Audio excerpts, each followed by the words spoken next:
No mountain or ocean can distance people who have shared aspirations. Those were the words of China's President Xi Jinping in July 2024 as he addressed the leaders of the Shanghai Cooperation Organization, or the SCO. At the time, the speech felt almost disconnected from reality. After all, Narendra Modi, the Prime Minister of India and a key member of the bloc, did not even attend the summit. But just 1 year later, the geopolitical landscape looks profoundly different. In a world shaken by trade tariffs and diplomatic threats, the SCO has become a crucial platform for President Xi to present China as a global, stabilizing force. It is Xi's primary tool for uniting Eurasia in a counterbalance to the West, and particularly to the United States. And recent developments highlight this changing dynamic. These include the warm welcome of Narendra Modi in his first official visit to China since 2018, a meeting between strategic rivals that would have been inconceivable just a few years ago. This brings us to two fundamental questions that will define the next decade of global politics. Is this the birth of a new security alliance, some kind of Eurasian NATO designed to challenge the West? And if it succeeds, what would a world order shaped by this bloc actually mean for the rest of the globe?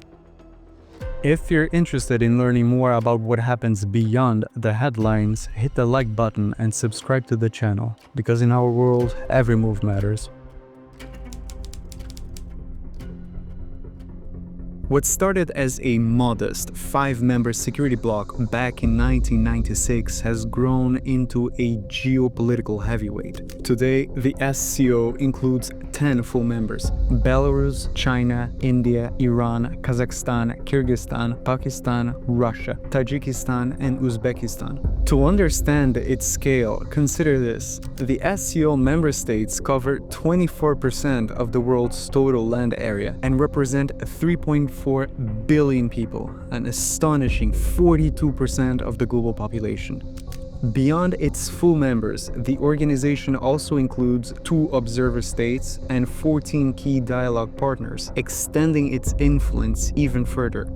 But what are its goals? Well, the SCO has evolved from a small consultative group focused on regional security-related concerns, human trafficking and weapons trafficking, into a comprehensive Eurasian organization, addressing not only security but also economic, trade, and diplomatic challenges. But despite a number of SCO joint military exercises, the SCO is not a security alliance like NATO. It does not have a collective defense clause obliging members to come to the defense of another in case of an attack. So the cornerstone of the organization remains the fight against what Beijing calls the 3 evils: terrorism, separatism, and extremists.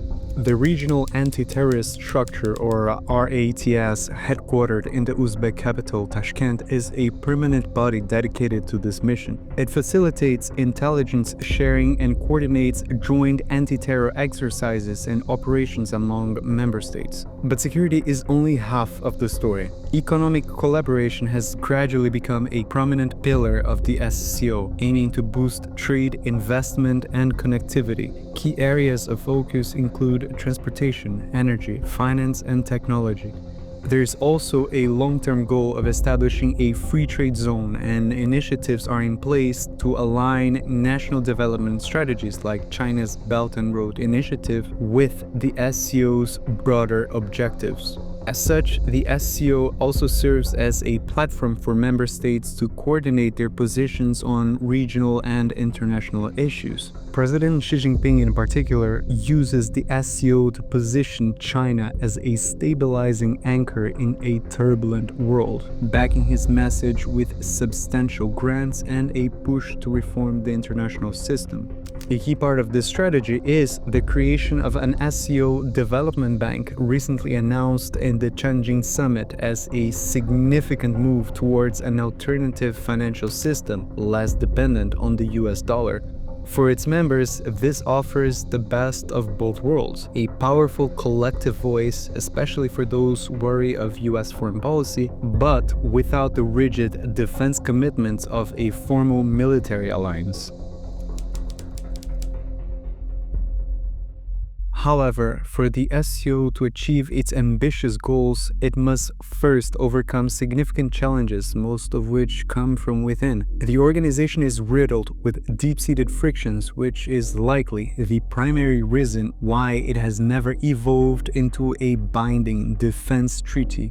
The history and often hostile rivalry between India and Pakistan is a constant source of tension. Likewise, the relationship between India and China is marked by border disputes and strategic competition. Even newer members bring old conflicts, such as the friction between Iran and Pakistan. Also in Central Asia, Kyrgyzstan, Uzbekistan, and Tajikistan do not always see eye to eye and have a history of military clashes between them.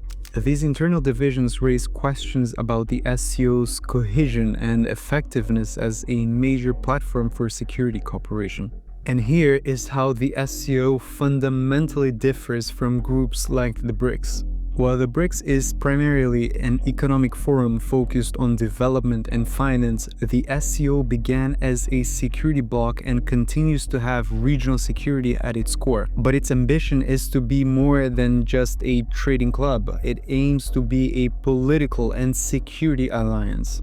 To do that, it must prove it can manage the conflicts within its own ranks. But, to be fair, the SCO's evolution from a modest 5-member body in 1996 to the organization it is today is a significant accomplishment in itself.